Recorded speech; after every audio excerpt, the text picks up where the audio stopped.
Vous salue dans le nom précieux glorieux de notre Seigneur Sauveur personnel, Jésus-Christ. Shalom, shalom. Nous sommes venus à l'émission, Côte d'Ivoire, la gloire du Christ. Et aujourd'hui, nous allons parler du peuple africain, dans le salut de l'humanité, depuis véritablement la Genèse. Je tiens à te dire, peuple africain, que l'Éternel t'aime. Je tiens à te dire aussi, ne te complaise pas. Je tiens à te dire que, comme on aime bien le dire, l'Afrique est le berceau de l'humanité.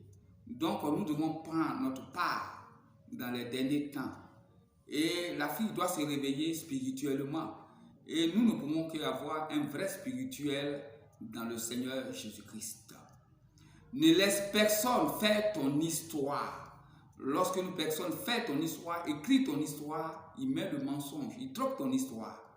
C'est pour ça que j'interpelle ici et maintenant tous les gouvernements africains afin d'instruire nos universitaires à faire notre histoire et que nous-mêmes nous devons la rencontrer. Vous voyez en Occident ce que fait les forces, c'est qu'ils connaissent leurs origines, qui tire son origine de tel pays, sur la planète. Je suis venu te parler de l'Afrique. L'Afrique a été une terre d'asile pour le peuple juif. Abraham, le patriarche, lorsqu'il y avait la famine, en son temps, à Canaan, s'est déplacé, est venu sur la terre africaine de l'Égypte. Jacob, Israël, lorsqu'il y a eu la famine aussi en son époque, il s'est déplacé pour venir en Égypte où son fils Joseph était ministre. Donc l'Afrique a été toujours une terre d'asile pour le peuple juif, le peuple élu.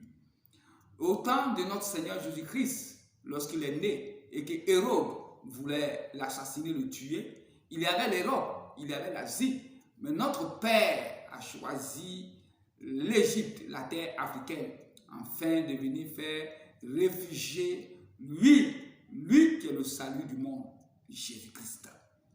Lorsque le Seigneur Jésus-Christ partait à la croix, nous avons vu Simon de Cyrène qui était noir, qui l'a aidé, dans sa douleur au dernier instant. Mais lorsque nous regardons les films concernant, notre Seigneur Jésus-Christ, ils n'ont jamais mis de noir parce qu'ils savent qu'est-ce que la révélation, qu'est-ce que l'histoire peut faire dans la vie d'une nation. Nous avons vu aussi le jour de la Pentecôte, le réveil spirituel. La Bible nous révèle dans le livre des Actes. Il y avait des Égyptiens, il y avait aussi véritablement des Libyens. Les Africains, c'était au rendez-vous. Mais ce que m'a encore marqué l'unique Éthiopien, un haut responsable, a été baptisé, a accepté le christianisme comme Jésus-Christ, comme notre Seigneur et Sauveur personnel.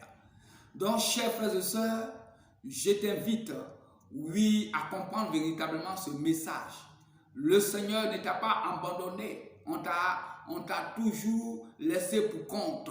Parce que les hommes savent, il y a des vidéos actuellement où les langues se délient.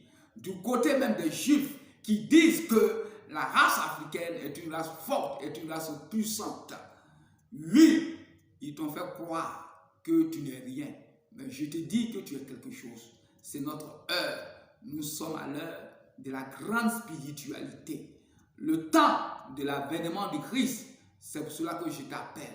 Afin de nous rejoindre, afin de rejoindre véritablement, cette plateforme, afin de nous rejoindre, pour la nouvelle Côte d'Ivoire, la gloire du Christ. On ne peut pas parler du réveil spirituel sans la présence véritablement du Seigneur Jésus-Christ. Nous t'invitons afin de venir pour être un être spirituel. Que l'Afrique prenne maintenant la place qui lui est due. En tant que le berceau de l'humanité, le Seigneur revient là où tout a commencé. Je bénis encore le peuple africain, je bénis encore le peuple ivoirien et je bénis tous les peuples du monde. Nous devons prendre notre place, refusons d'être complexés, engageons-nous, soyons déterminés, car je sais une chose, l'Éternel m'aime et l'Éternel t'aime. Peuple africain, shalom, shalom, que Dieu bénisse encore votre ministère, vos familles, vos maisons et que l'onction de l'avènement de Christ commence depuis véritablement l'Égypte, depuis le monde, oui, arabe, africain, et descend jusqu'en Afrique du Sud. Que le Seigneur Jésus-Christ couvre toute l'Afrique de son onction, afin que la grande lumière luse sur l'humanité à partir d'un pays africain. Côte d'Ivoire, second partie de Christ. Shalom, shalom. Amen.